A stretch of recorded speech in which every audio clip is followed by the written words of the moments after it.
आज हमारे बीच भंते जी उपस्थित हैं और बड़ी खुशी की बात है। भंते जी, आपको नमो बुधाय। मंगल और जय। ये भंते जी, अपना नाम बता दीजिए। मैं विनय रखी श्रवण। और आप शिक्षक थे मैं हाई स्कूल का टीचर था। और रिटायर के बाद से आप क्यों इस बुद्ध मार्ग में आए? मैं ये जानना चाहता हूँ बहुत ठोस में। बात ये है, मैं पहले से ही मैं बाबा साहब के हिसाब से कोटा से हमको नौकरी मिला था। उस टाइम मैंने हर जगह समाज में जा के बाबा साहब का काम के लिए मैं जाता, आदमी लोगों को बोलता था काम करने के लिए आओ, एक ही रास्ता है, बुद्ध का मत, अम्बेडकर का पथ। अरे हम लोग हो सब कुछ बोलता था। मैं बंगाल में किसको नहीं जानता, मैं सबका साथ मिलजुल के देखा। इन लोग ऊपर से बोलता, अंदर में दूसरा कुछ इन लोगों का। तब और कुछ आदमी है, इन लोगों ने बोलता है अरे ये नेता बनना चाहते, ये नेता बनना चाहता है। मैंने बोला देखो ये नेता बनने का बात नहीं है, क्या नीति चल रहा है, क्या होना चाहिए। ये मेरा देश है, हम लोगों का देश है, ये मूल निवासी का देश है, ये हम लोगों का देश है। इसमें कौन राज कर रहा है, किसको होना चाहिए, किसको चलना चाहिए। लेकिन हमारा समाज, हमारा आदमी लोग ये नहीं समझ रहा है। बाबा साहब ने जो दिया है, समाज माने देश को कहना चाहते हैं। हाँ जरूर, पूरा देश। इसलिए बाबा साहब ने बोला, बुद्ध भी बोल के गया था बाबा, वो बात बाबा साहब ने बोला, जाति तोड़ो समाज करो। तो सर, ये बुद्ध का जो 22 प्रतिज्ञा है, हाँ ये तो बड़ा कठिन है। एकदम कठिन वर्तमान परिवेश में लोगों को अपनाने में शायद इसलिए नहीं अपनाते हैं क्या? नहीं, एकदम कठिन नहीं है, क्योंकि हमारा जो इंसान है, हमारा जो आदमी है, हमारा जो मूल निवासी है, हम लोग सबको बोलता हूँ हम लोग 85%, मैं तो बोलता हूँ 85, हम 90 से भी जस्ते हूँ, लेकिन ज्ञान नहीं है। बुद्ध का वर्ड जो है, इसका मीनिंग होता है ज्ञान।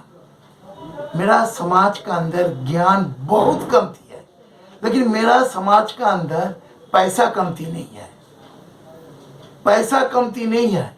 मेरा समाज का अंदर शिक्षा कमती नहीं है, सोच बहुत कमती है। इसलिए मैंने एक ये बनाया, पोइट बनाया, खूब हिसाब कर करके। ये पोइट ने मैंने बहुत जगह बोला।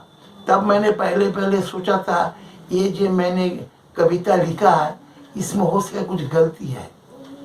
एक दिन कहाँ से आप जो हमको इंटरव्यू ले रहे हैं, ऐसे एक इंटरव्यू वर्ल्ड जो कोऑर्डिनेटर है, नेशनल कोऑर्डिनेटर प्रवीण निखाड़े, उन्होंने हमको बोला मैं आपका थोड़ा बात सुनना चाहता हूँ। तब मैंने बोले इतना दूर से मैं क्या बात बोलेंगे, मैं एक कविता लिखा, ये कविता सही कि ना आप ये बताइए। तब बोले बोलिए। मैं लिखा उसमें, सील समाधि और प्रतिज्ञा, उसका साथ मानो 22 प्रतिज्ञा, हाथ में ले संविधान, चल मेरे जुआ जवान, झूठा बात नहीं बताओ, दुख की रास्ता नहीं दिखाओ, मरने होगा एक दिन तो सही मार्ग में एक दिन तो जी लो, जय भीम नमो बुद्धाय। ये मैंने बोला। आपकी कविता तो बहुत अच्छी है ये, लेकिन मैं एक चीज पूछना चाहता हूँ कि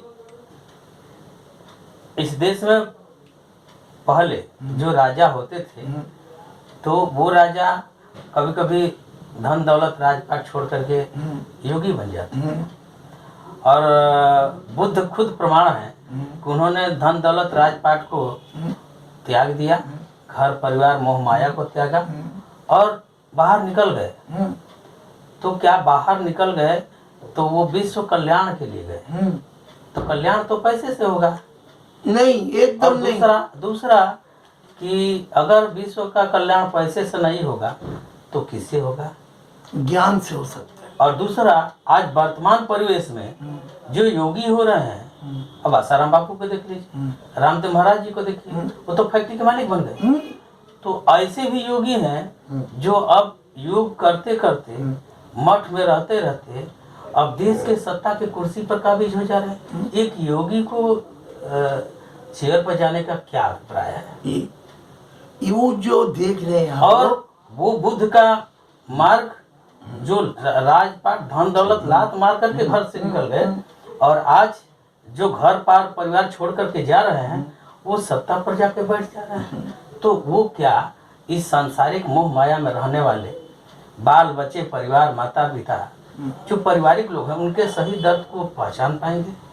नहीं, ज्ञान नहीं होने से जो कोई आदमी कुछ नहीं पहचानेगा। ज्ञान सबसे बड़ा चीज है, इसलिए देख लीजिए आप। तो ज्ञान सबसे बड़ी चीज है, तो क्या आज के योगी इसीलिए चेयर पर जा रहे हैं क्या, कि चेयर पर जाकर हम ज्ञान देंगे देश को, राज्य को? आप लोग थोड़ा सा संभाल के देख लीजिए, आंख उठा के आप देख लीजिए, मुझे ज्ञान किसको बोला जाता है। अब बुद्ध का मूर्ति आप जहाँ देखेंगे, बुद्ध का मूर्ति का नीचे देखेंगे नालम है। नालम है। नालम कहाँ रहता है? कीचड़ में होता है, तालाब में होता है, लेकिन नालम फूटता है पानी का ऊपर। कमल कमल कमल जिसको बोलते हैं नालम। नालम, नालम से नालंदा। अच्छा अच्छा। नालम हाँ, ज्ञान, जो ज्ञान दान करता है। कमल कमल दान देता है। बुद्ध का मीनिंग है ज्ञान। ज्ञान कैसे प्राप्त होता है? ज्ञान, हम तो ज्ञान बोल दिए आप लोगों को, सब आदमी बोलते हैं ज्ञान ज्ञान। ये अच्छा से समझ लीजिए आप लोग, जो जहां पर है ज्ञान इससे ही आता है। हम लोगों का शरीर में पंच इंद्रियों, ज्ञान इंद्रियों, चक्षु नासिका जीवा तक, चक्षु नासिका जीवा तक पंच इंद्रिय है ना, पांच इंद्रिय है ना, इसको बोलते हैं ज्ञान इंद्रिय।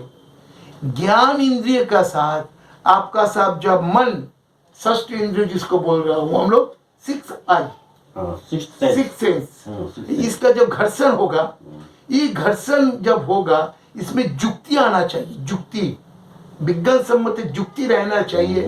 विज्ञान सम्मत जुक्ति है, ये मेरा लिए, समाज के लिए, 10 आदमी के लिए सही कि बुरा।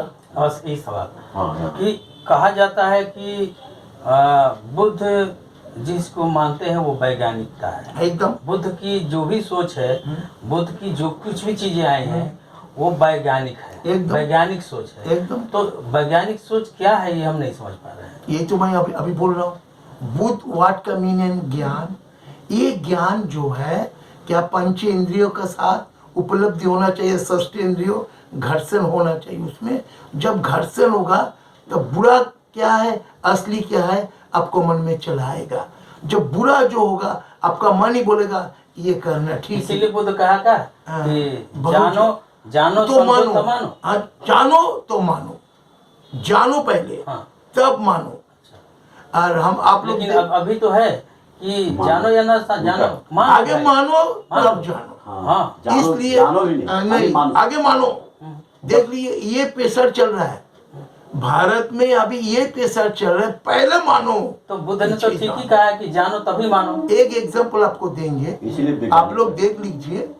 हमारा समाज में कुछ आदमी लोग है, इन लोग बोलता है एक टाइम वीर हनुमान ने बगल दबा करके सूरज को ले आया था। लेकिन विज्ञान क्या बोल रहा है, जे सूरज को जो डायमीटर है, मेरा जो अर्थ है, पृथ्वी जिसको बोलता है, पृथ्वी से कितना गुना वह बड़ा है सूर्य। तब हनुमान जी का बगल कितना बड़ा था, सूरज को दबा के ले आया था। ये कितना बड़ा पाखंड गिरी। लेकिन इन लोग कुछ आदमी है क्या बोलता है, पहले हनुमान को मानो। तो सर भी गणित के टीचर हैं और उनका गणित तो बिना माने नहीं होता है। यही तो बात है मेरा। गणित होता है। हाँ, गणित कैलकुलेशन करके आप देख लीजिए, लस्ट एंड जीरो। गणित जो आप किएंगे, एक दो कुछ भी आ सकता है, इन्फिनिटी होगा, जीरो होगा, इन्फिनिटी होगा लास्ट में। एक बोलता हूँ ना, एक मीन्स आर आर्टिको, एक मीन्स आर आर्टिको। इसीलिए है क्या कि मान लो कि या तो जमीन में धंस जाओ, नहीं तो आसमान में चले जाओ। आसमान में कोई नहीं जाता। नहीं, स्वर्ग है। स्वर्ग बोल के कुछ नहीं है। हाँ, स्वर्ग बोल के कुछ नहीं। स्वर्ग वर्ड का मीनिंग आप देख लीजिए। तो मैथ से तो मैंने यही निकाला कि या तो जीरो है, नहीं तो इन्फिनिटी बढ़ जाती है। तो मान लो तो या तो जमीन में चले जाओ, नहीं तो आसमान में चले जाओ। बात यही है, आत्मा जो है, जो चला, ये जिसको मन बोलता है, आदमी जो जीता है, मर गया वो काट का तरफ से हो गया, उसका कुछ वैल्यू नहीं है। जब तक जिंदा है उसका वैल्यू है, उसका काम का वैल्यू होता है। जो चला गया हो गया, उसका काम खत्म। तब उसको लेकर सब पाखंडगिरी चल, ये करना होगा, वो करना होगा। जितना पुरोहित तंत्र चल रहा है पूरा पाखंडगिरी है। तो बुद्ध का धन दौलत से मतलब नहीं, ज्ञान से है। ज्ञान से पूरा पूरा और देश और विश्व का कल्याण ज्ञान से होगा, ज्ञान से ही होगा। इसीलिए उन्होंने धन दौलत को एकदम राजपाट को दालत एकदम मारा। देख लीजिए, जब भगवान